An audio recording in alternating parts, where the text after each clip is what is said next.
Good morning, dear students.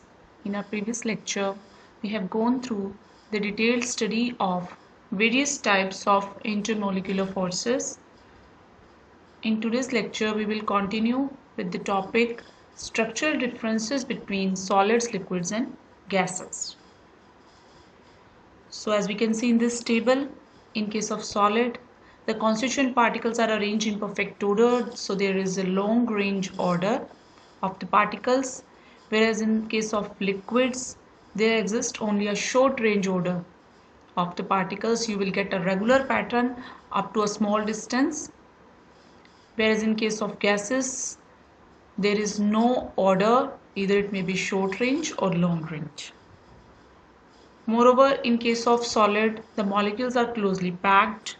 They are strong intermolecular forces of attraction, due to which the solids will have definite shape and definite volume.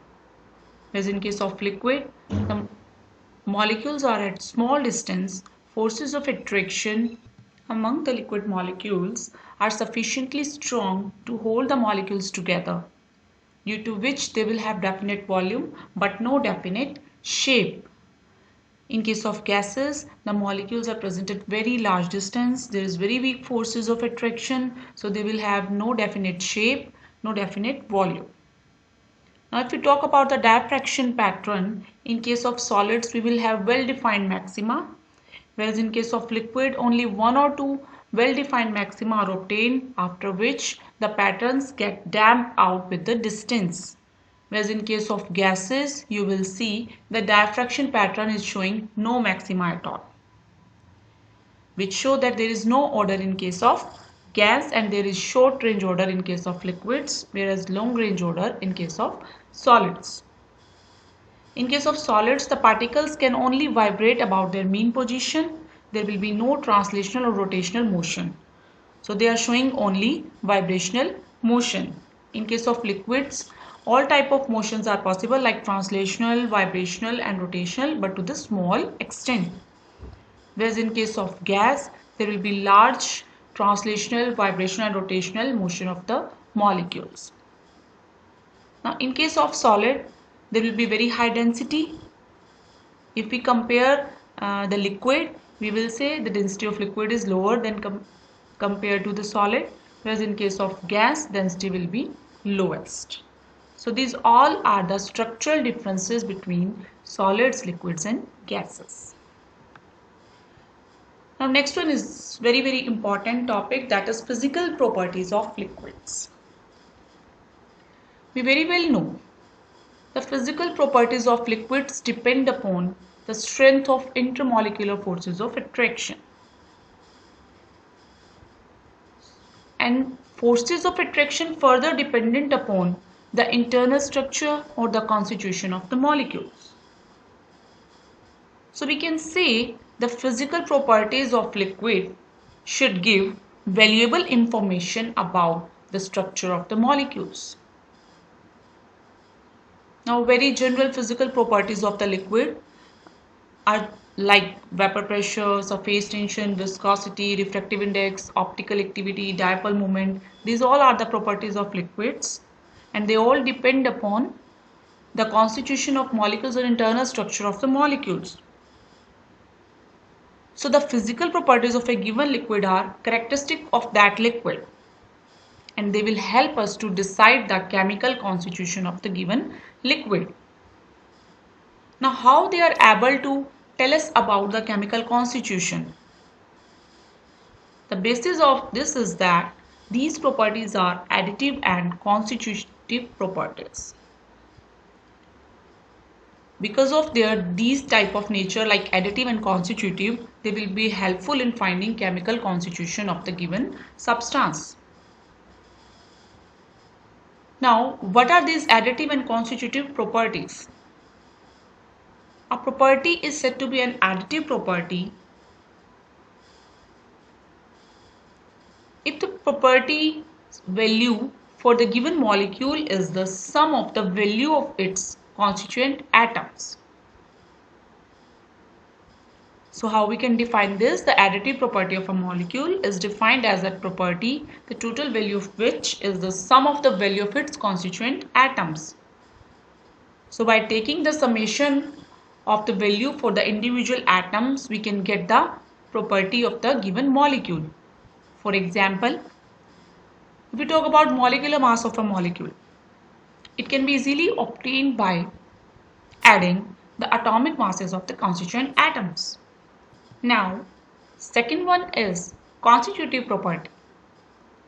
How we can define this constitutive property?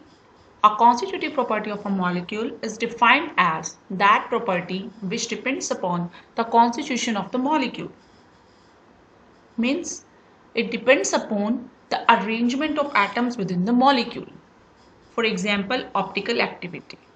We very well know it depends upon the arrangement of atoms within the molecule.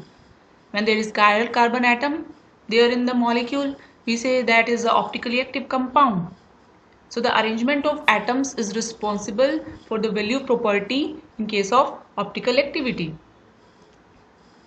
Now, a property will be said to be additive as well as a constitutive property if it is depending upon the arrangement of atoms within the molecule and also it is an additive property. Then we will call it as additive and constitutive property. For example, para-Ker, Rheya-Ker, molar refraction, these all are the additive and constitutive property because of their both type of nature, additive as well as constitutive. Now, we will take a detailed discussion on a very important physical property of the liquids, that is surface tension. We very well know the molecules in liquids experience strong intermolecular attractive forces. And if these forces act between like molecules, they are referred to as cohesive forces. And when the attractive forces act between unlike molecules, we call it as adhesive forces.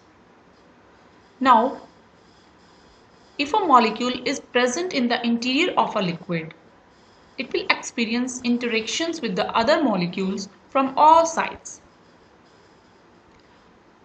But the molecules present on the surface, that will be only affected by the molecules present alongside in the surface and the molecules present in the layers below them, as there are no molecules above the liquid. So the surface tension is the property of a liquid surface to resist the external force and makes it behave as it is covered by a stretched membrane. Because of strong intermolecular attractive forces among the molecules of liquids, the surface of liquid behave like a stretched membrane which tends to resist the external forces applied on it. For example, if we talk about a stretched membrane, we can take the example of a trampoline,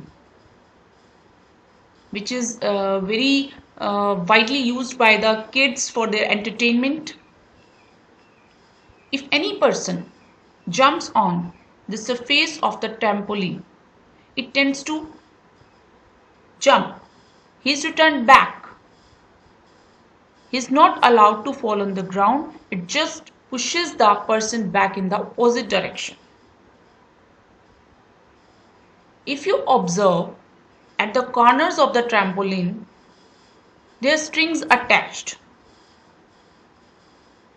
Because of this, stretching takes place.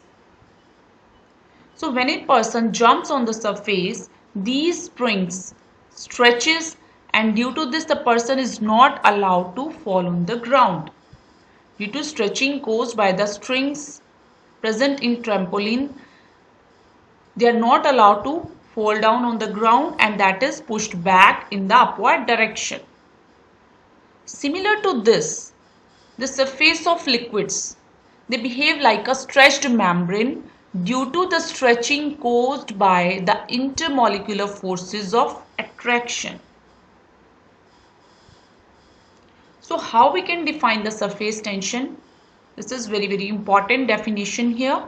The surface tension is defined as the force per unit length acting along an imaginary line drawn on the surface such that the force is parallel to the surface but perpendicular to the line. This will be more clear in the next slide by looking at the figure. So how it is, how we can define this surface tension? This is the force acting on an imaginary line along the unit length. Suppose that imaginary line is AB. In the free surface of the liquid, the imaginary line is AB and force of surface tension is measured as force acting per unit length on either side of this imaginary line such that that force is perpendicular to the line but tangential to the liquid surface. So if we are imagining this line AB on the surface, due to intermolecular force of attraction, this liquid is behaving like a stretch membrane and that force is acting perpendicular to this line. Now what amount of force is acting per unit length? That will be known as surface tension of the given liquid. This force is acting tangentially to the liquid surface and perpendicular to the imaginary line we have assumed.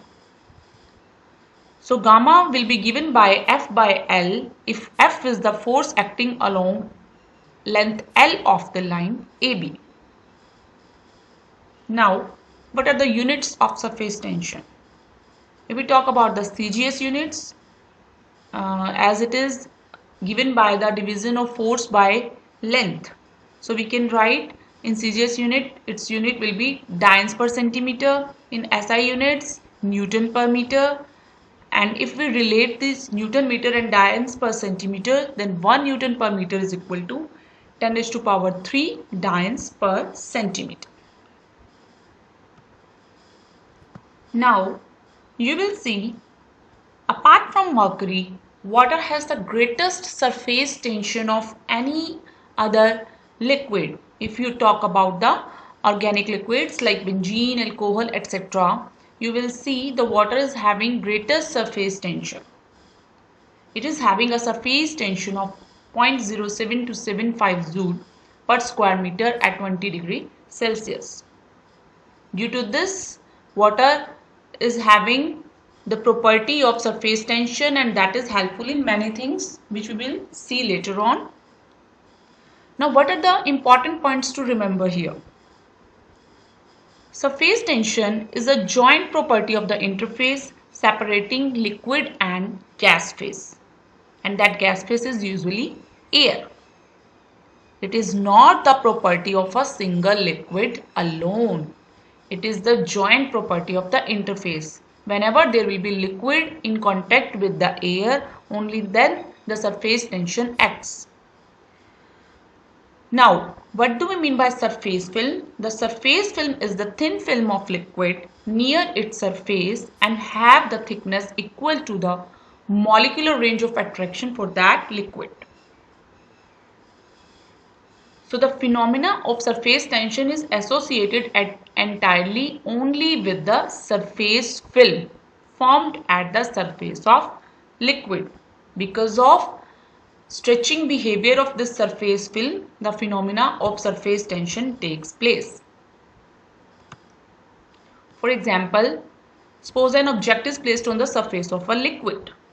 Its weight will act downward. That's why gravity is acting here downward. Now, what about the surface tension? Surface tension is acting tangentially to the liquid surface, as here shown by the red arrows here. So surface tension is acting all along the surface. So if we will divide it into two components, we will get one horizontal components and one is the vertical component. So we can see here Tx will act on this side and Ty will act upward. So if we talk about both the surface tension, then Tx component will cancel out each other, whereas Ty component will add up and they will act against the force of gravity. So the vertical component of the force of surface tension balances the weight of the object placed on the free surface. As the surface tension is acting tangentially to the surface, it can be divided into two components. Horizontal components cancel each other, whereas vertical components added up and they will act against the force of gravity. So they will balance the weight of object placed on the free surface. So from the next lecture, we will continue with the examples of surface tension in daily life.